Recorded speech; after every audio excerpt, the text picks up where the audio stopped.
Yeah, but here's the question. Can our voices be balanced if we are unbalanced?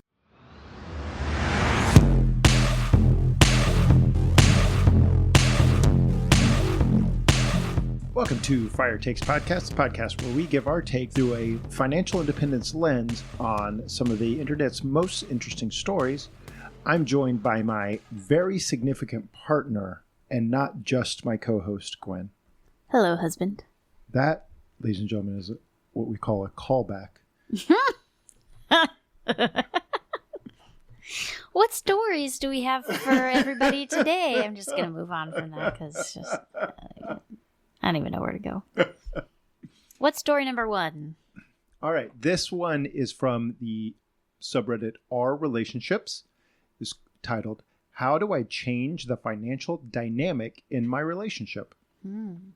I, 26 female, have been with my boyfriend, 27 male, for 1.5 years. When we met, I was working on my career and he was in grad school. He would pay for little things when he could, but I was essentially covering all our dates, and if we ever went to a restaurant or whatever, it was fine. I knew I was earning more money than him because he was working odd jobs between classes, but it did bother me. I know we're in the 21st century, but I like the idea of having someone else foot the bill or pamper me for a change. Perhaps this is immature. Let me know if it is. But it sucks to see my friends get spoiled by their men, and I always have to pay for my own drinks at the bar. My boyfriend graduated earlier this year and landed a job making the same amount of money as me. He has no student debt.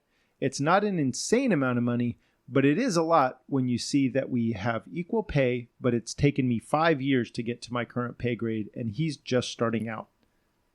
I was hoping he'd take some more financial initiative on his own since he's been earning more money, but he hasn't.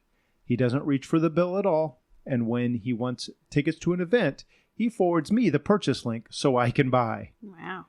I know it's my fault that we're in this situation because I just accepted paying for everything for the past 1.5 years, but I don't want to maintain him forever. How do I address the conversation of wanting things to change? We're pretty good at communicating overall, but I grew up in a financially unstable, parentheses, poor, home, and it's really hard for me to talk about money. Before he graduated, he would talk about how he felt so supported and cared for by me because I handled the bulk of our relationship finances. But I did that because our situation warranted it, not because it's my preference. To clarify, I'm coming here for help because I haven't brought this up to him yet. Advice like, talk to him, isn't helpful. I'm going to talk to him. I just don't know how to frame the conversation about money without sounding materialistic, resentful, making him feel bad for being the lower earner, or making him feel selfish for earning more now and not contributing to compensate. I'm trying to give him the benefit of the doubt before I jump into breakup territory. So there's a few things to unpack here. Yeah. The one repeating theme through this is OP needs to stop being so hard on herself. Like she is, I know this is my fault.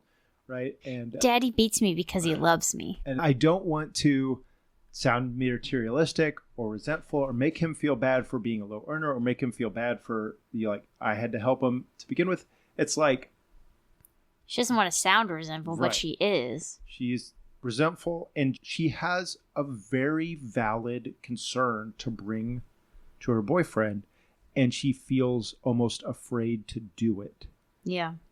And I don't know how much of that is just like being demure, right? So mindful. Is it just that she's deferring to him as a man in the relationship? And I certainly don't want to upset the man in the relationship because that's how things get violent, right? Yikes. Maybe that was a leap, but still, it's like, why is she tiptoeing around about this? Is kind of what I'm concerned about. Well, I think maybe she's probably afraid that all of that was for nothing. And that she brings it up. He's going to be like, all right, well, Gravy Train's gone. Yeah. Time to go. Oh, that is interesting. Is she afraid that she's about to uncover the fact that she's been duped for 1.5 years? Yeah, probably. Ooh, that's terrifying. That is terrifying. That would be heartbreaking. I mean, maybe he'll be like, oh, yeah, you're Yeah. right. We can start splitting more equitably now that I have a job. But, like, why would he volunteer for that? He's got his money to spend on fun and stuff, and she's taking care of everything. It's nice to feel taken care of. That's what she wants. That's what he's got. So maybe she just needs to wallop him over the head with a metaphorical, cast iron pan and be like, hey, this is a partnership and I feel used and I don't like it. Yeah. But not in those words, though. And now that I think about this, I really am afraid, because how obvious is it that you need to start carrying your weight, right? Especially like sending her a link to buy tickets. Right? This really does feel intentional, and it's heartbreaking. What if when I was like, hey, the National Women's Hockey League is coming to St. Louis. You want to go? And you were like, yeah, I'll go. And then I sent you a link.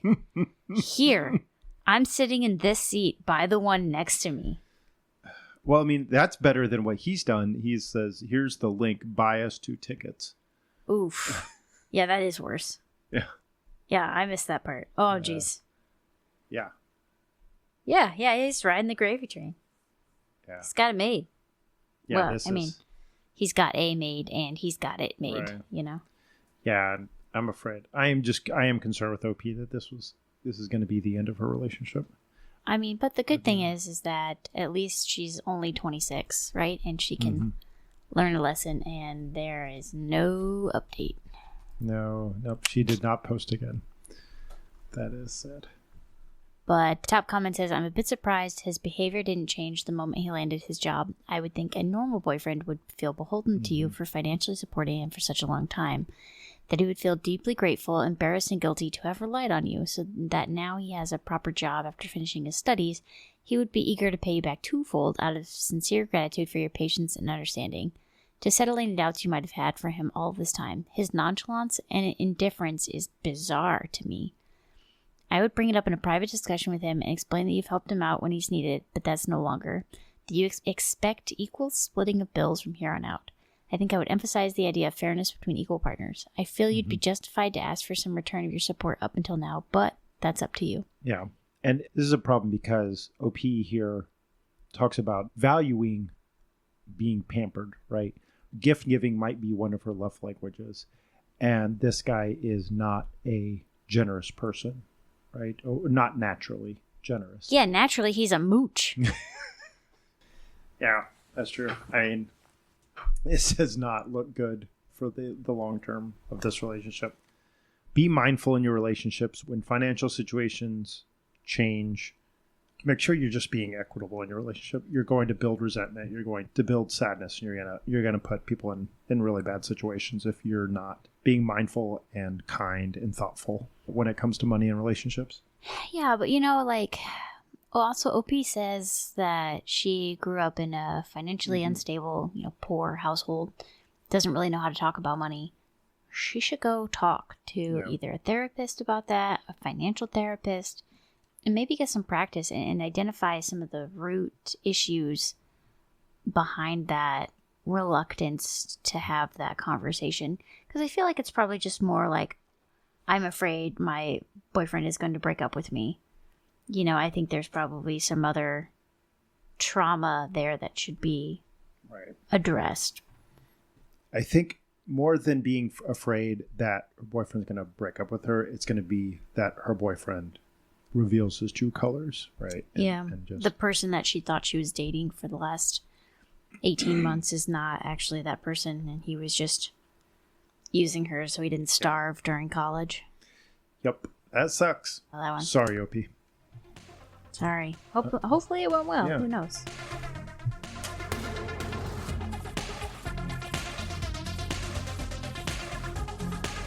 All right, our next story is from the R Fire subreddit, and its title is Market Gains Never Feel Real. So I, 33 male, started my FIRE journey exactly 5 years ago with $30,000 of net worth and made some nice progress in the meantime, currently at $330,000 net worth, $60,000 in unrealized market gains. But as I saw how quickly those returns can vanish, 2020 and 2022, it just doesn't feel like those $60,000 are any progress that I made. It feels temporary and not meant to stay. I could probably be at zero again in any given year in the future. So the whole thing doesn't feel like building a house in a nice location. It feels like building a house and having a hurricane destroy a lot of every couple of weeks. Anyone else feeling like that? Is he suggesting that it's all just fun money, like Monopoly money? Yeah, I think he's being a little hard on it. I do try to think of what I'm buying as not value, not dollars of portfolio, but of like shares of the U.S. economy, right? And that makes me feel better is because what a share of the U.S. economy is worth today versus tomorrow is pretty inconsequential when compared to the fact that I own that portion of the U.S. economy. And it is so long as the U.S. economy continues to be a thing, I will always own a portion of it. And it will certainly never go to zero in anything like a reasonable situation, right? So like him saying I could probably be at zero again seems less important, right? Yeah, less likely. I think I agree with you in the fact that it is a little overblown, but like you said, a really good way to feel like you're making progress even when the market is stagnant or down is to look at the number of shares that you're buying. You look at the market downturn and you're like, wow, I'm putting the same amount in as I did 2 weeks ago. 2 weeks ago, I got 100 shares, and this week I have 110. Yep. You know, so that's a way to switch around your thinking and your psychology around it so you don't freak out and worry about it. But like, it is kind of crazy how divorced from reality it feels when you start to see those compounding returns come in. Mm-hmm. Because I mean, like we were talking this morning about how I spent $23,000 on a gold and diamond infused coffee because $23,000 of our net worth vanished. Yeah, it's the only explanation, right? It's the only explanation. Of course, I had to spend it on. You had avocado toast and an iced coffee this morning, and our net worth went down $23,000. I know it. We are never going to financially recover from this.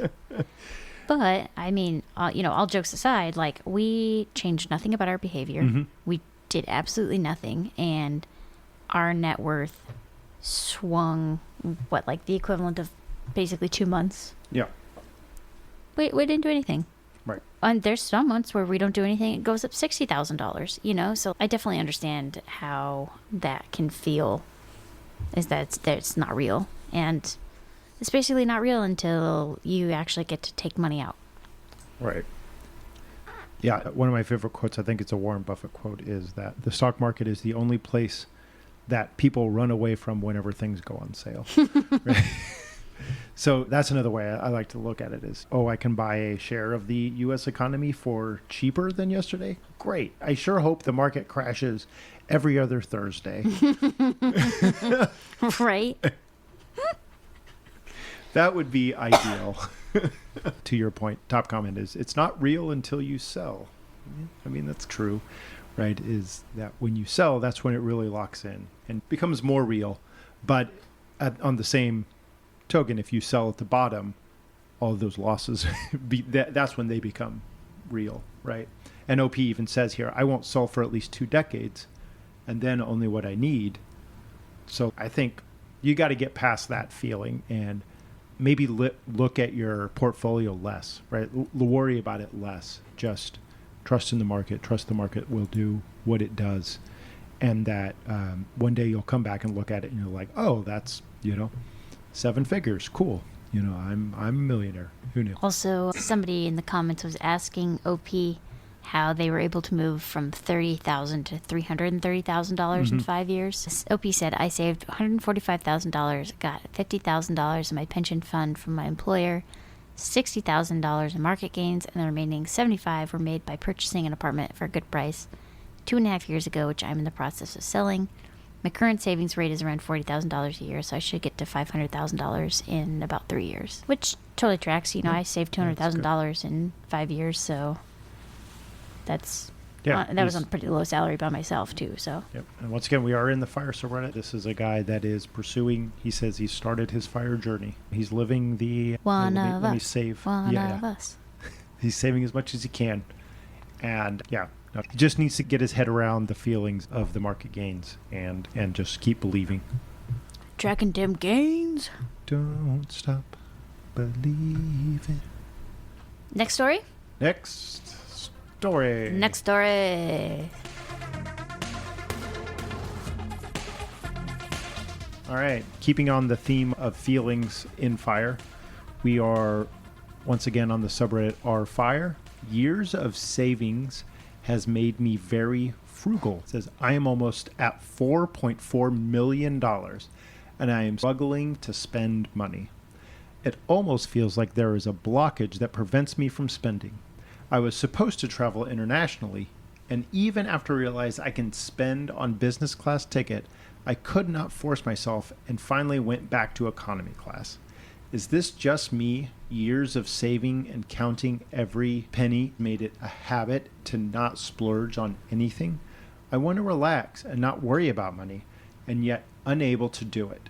Don't know where to post this. Feel free to remove if it doesn't belong here. Okay, first thought, OP's username is Monkfire. So there's a clue. Right. And B, is this Carl and Mindy? It's not Carl and Mindy. But Monkfire, yes. Now, how do I self-flagellate through finances, right? Yeah. Life isn't doing enough to make me feel bad, so I need to make myself feel guilty. You joke that is this Carl and Mindy, but this isn't the only person with this problem. It becomes a reflex of saving, and I wouldn't encourage OP to just start blowing money, but he does really need to work on intentional spending, being thoughtful with where he spends his money, and doing things that bring him joy. Because I'm same, with me, right? I'm in that same boat of every time I spend, it still hurts a little bit, right? Like I'm still struggling to know when I should be spending. And I'm trying to be mindful about having intentional spending and emphasizing spending on experiences and things that bring me more joy and value, and spending less on crap around the house, because I did that for years and it didn't bring me happiness and joy, right? So just trying to be better. And I think that this is not an uncommon problem. Oh yeah, no, I think that it's actually far more common than most people realize, but who talks about the fact that they have more money than they know how to spend with their friends, right? Like, oh, boo-hoo, you have so much money and you can't spend it. Everyone's like, just give it to me, I'll spend it, no problems. There is a middle ground between skint and super spendy. Mm-hmm. And it's all about practice. Like, you probably weren't that great when you started saving at the beginning, and it was learned behavior, and you got better as you went on. And spending is the same thing.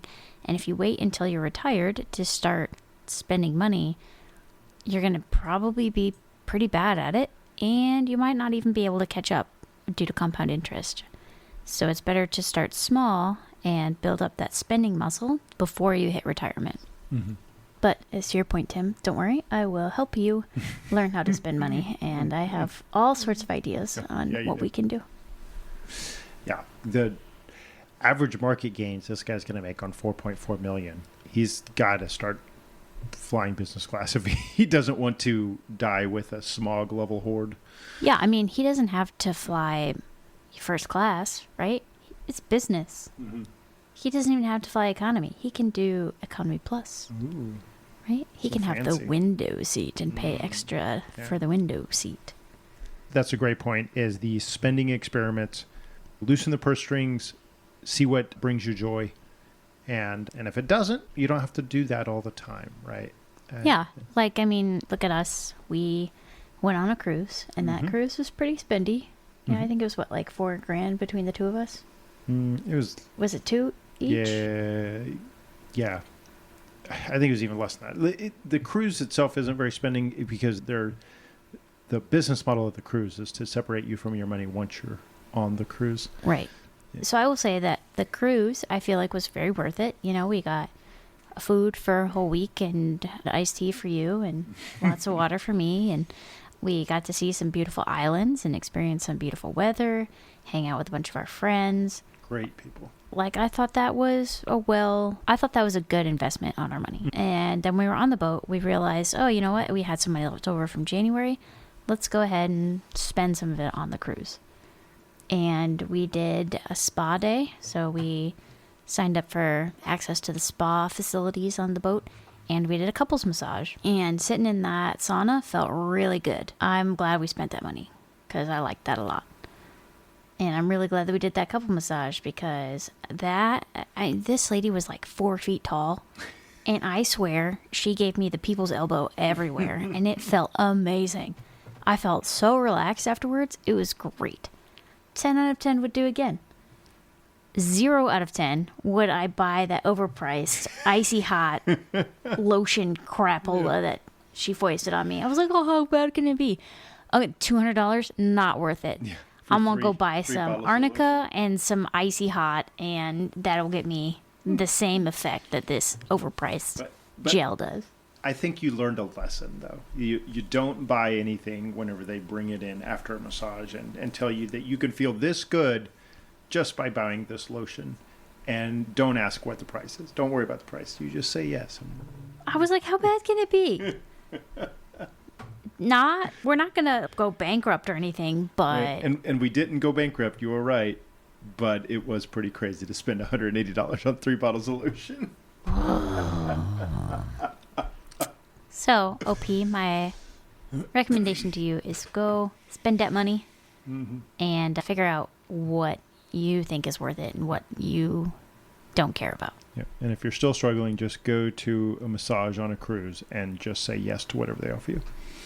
Oh, man.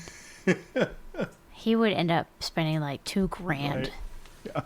By the time they got done with the custom foot orthotics and the fancy lotions, and they'd probably give him like a facial and like a hand massage. And oh, yeah, no, you could drop some serious coin in that cosmetics bay.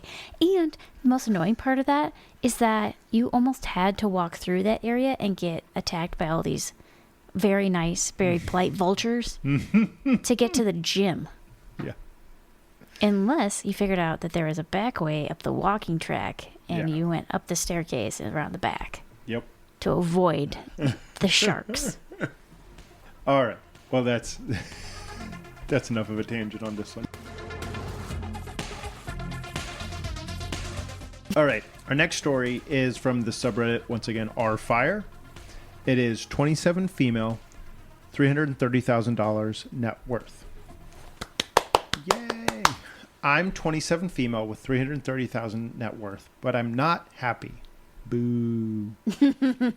I find myself obsessing over my net worth and trying to save money by not buying anything and feeling guilty when eating out.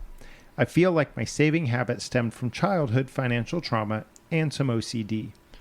I also really hate my high-stress job, so I'm hoping that fire can make me feel better at some point. I also always feel like I'm behind my peers and never feel like I have enough money. I check my account every single day to see how the price of my stocks have changed. Does anyone else feel like this or have any tips on how I can manage? I'm considering therapy. I will give OP credit. Mm-hmm. She seems very self-aware. Yes, that's true. And that, recognizing that she might have a problem, puts her leaps and bounds ahead of a lot of people. Sure. And that's a good first step. Mm-hmm. And I'm just gonna say it. Fire is not the answer to her high stress job. Right. Doing something to get away from something is not going to lead to long-term happiness. It's going to be a very short-term bump of I am elated to get away from this thing that's causing me lots of stress. But then you're going to recover and you're going to go through your Netflix queue and then you're going to go, now what? That's a really good point. I'm curious because you were in a fairly similar situation, right? You were around this age or so, around that net worth.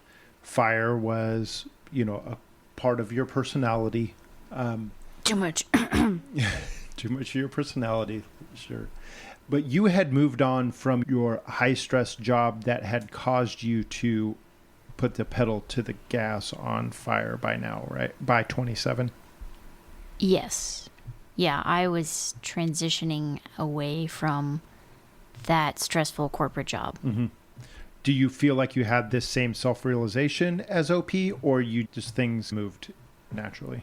No, I don't have OCD.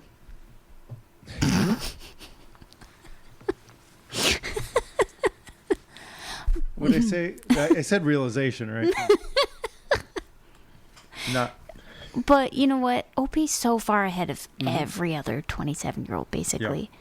She is a true outlier at this point because she's even thinking about retiring and thinking about saving money and trying to get ahead. Mm-hmm. And that puts her pretty far away from her average peer.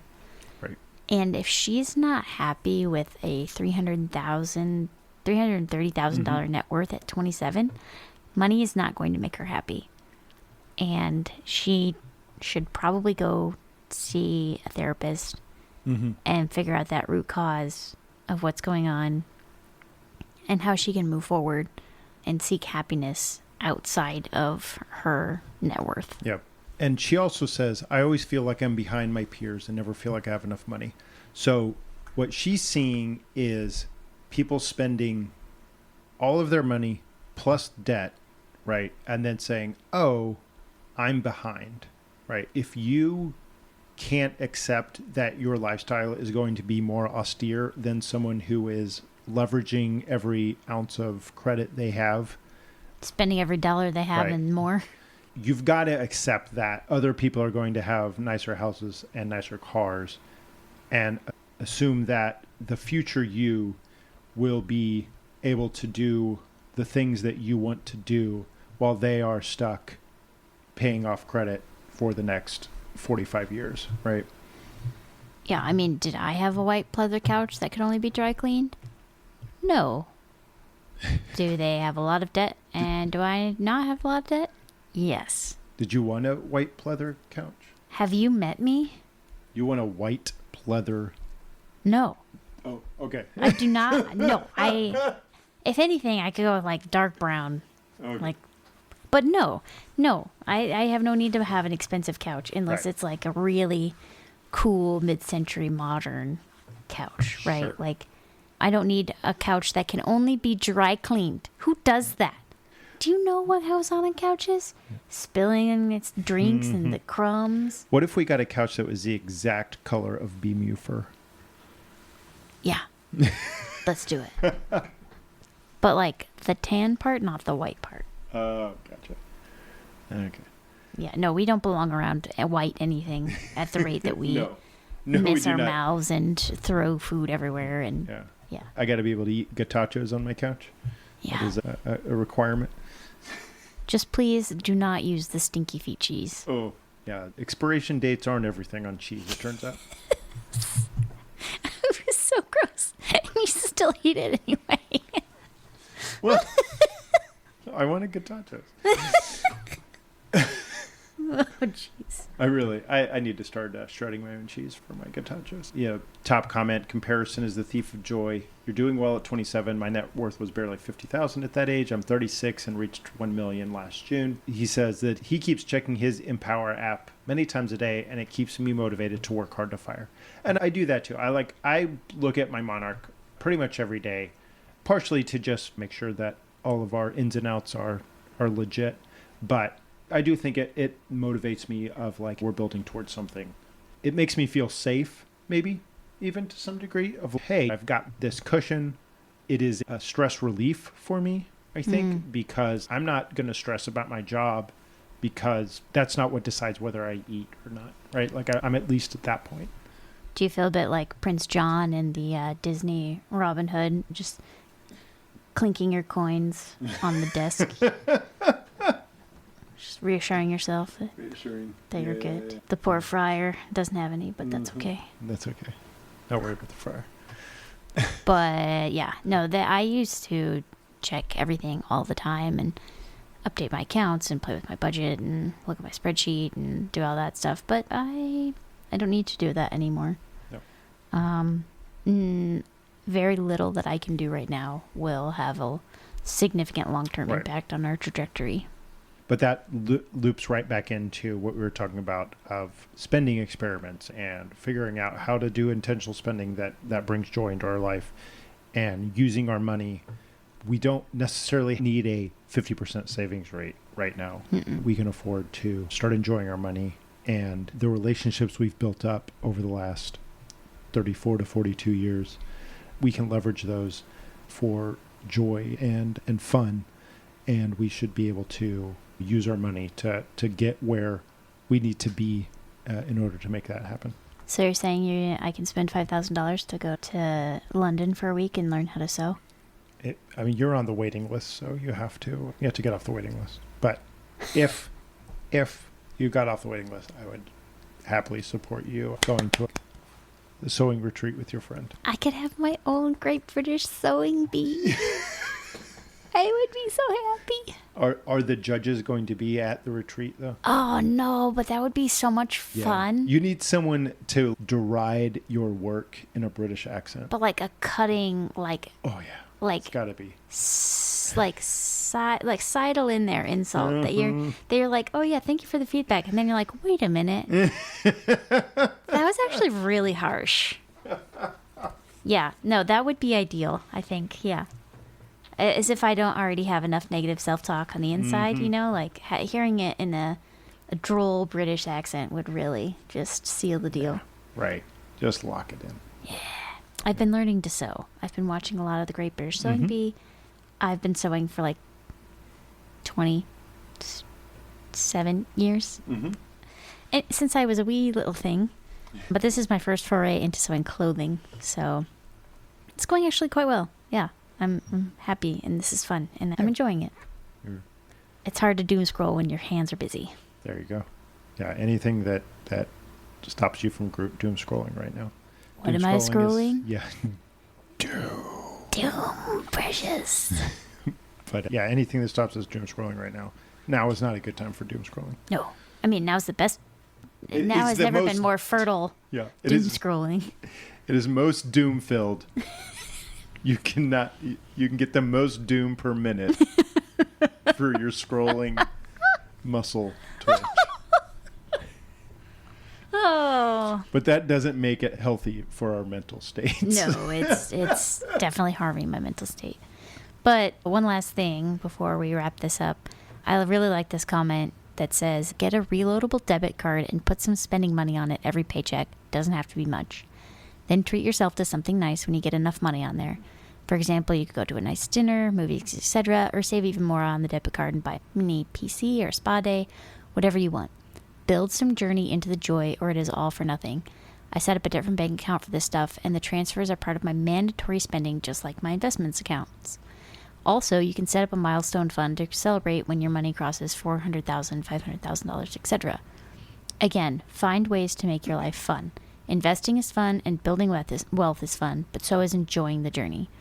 Right now, I'm building up my debit card to buy a Mac Mini PC. I am a couple months away from getting the money, but it is exciting to know that I'm working towards something new and fun. My last purchase was an awesome cordless vacuum for the house. It wasn't very much, but it was something fun that I wanted, and I reached my investment goals for the year easily, so why not? I never thought vacuuming could bring me much joy, but it really does. So does my $5 a game college basketball tickets. Also part of my mandatory debit card savings program. Gotta build in the fun along the way. And that's how you know that was written by a real adult who owns a house. Yeah, right. Only thing they didn't mention was buying new sponges, because nothing is better than new sponge day. But I have friends that every $100,000 milestone they reach in their investment journey, they treat themselves to sushi. They go out and they have a sushi dinner and said, oh, it's almost time for sushi. Oh, we're so close to sushi. The best part is that when you're right at just under it, and then you bump up and you're like, yay, sushi. And then you go back down and you're like, oh. And then you bump back up and you're like, yay, sushi. Double sushi. Triple sushi. Yeah, volatility and the effects on the sushi market. But I really like the idea of mandatory spending. Mm-hmm. You have an account that you have to spend. Yeah. We talked about my savings account, that I have more money than I would probably like. I don't know what I'm going to do with it. I don't know how to flex my spending muscle on things that are solely for me. I'd rather spend it on like a trip for both of us, or I don't know. I just don't feel like I need anything. So, All right, listeners, here's where you come in. What amount do you want them to help you have to mandatory spend? Let's say $2,000. Yeah. No, if I had something I could do for $2,000, I would jump on that. But I think I need to just do the research into the whatever that FI group is that goes and like builds houses. Oh, yeah. Yeah. I think I just need to take a trip with them. Yeah, that would be good. Definitely a good way to do that. Yeah. I think that would bring you a lot of joy. It would. Maybe learn some new skills. Learn some new skills for our crappy $135,000 investment property that you found that had no interior pictures. Red flag alert. You have no sense for real estate, and neither do I. We should probably just not try to make our money there. Oh, no. I sent that as like knowing that would be a horrific purchase. I mean, did you see? Okay, there's like, it's like 8 different sides to that building. Oh, yeah. No. But it's not an octagon. It's just like got like random like. I think it was glaze. built 8 times, right? Like add-ons. Don't you think, like, because no architect draws that shape and like, okay, let's go build that. Well, and yeah, okay, so that's true. But then also it was like slightly curved, like on the front. So it was like, so any facade that you put on that would have to fit around that curve. Yeah, I don't think that building is going to be standing. No, I think that the value there is probably the plot of land in a desirable location. Yeah. And I don't even know how desirable that location is. Yeah, I looked. If it was a few miles closer to the business district, I would have been like maybe. But yeah. Anyway, yeah. Misadventures in real estate. R.I.P. Oh no, we shouldn't buy that. Oh, so terrible. Yeah. Alrighty. All right, everybody. Thank you so much for tuning in to listen to us this week. We really appreciate it. And Tim, why don't you take us out? Thank you, and thanks for listening, and we will see you next time. Thank you for listening to the Fire Takes podcast. Wanted to remind you that this is an entertainment podcast. Gwen and I, not financial planners, just opinionated. There are many ways to reach us if you just go to firetakespod.com, including email, Instagram, Reddit, YouTube. You can hear more from Gwen at firymillennials.com. Thanks for joining us. Bye.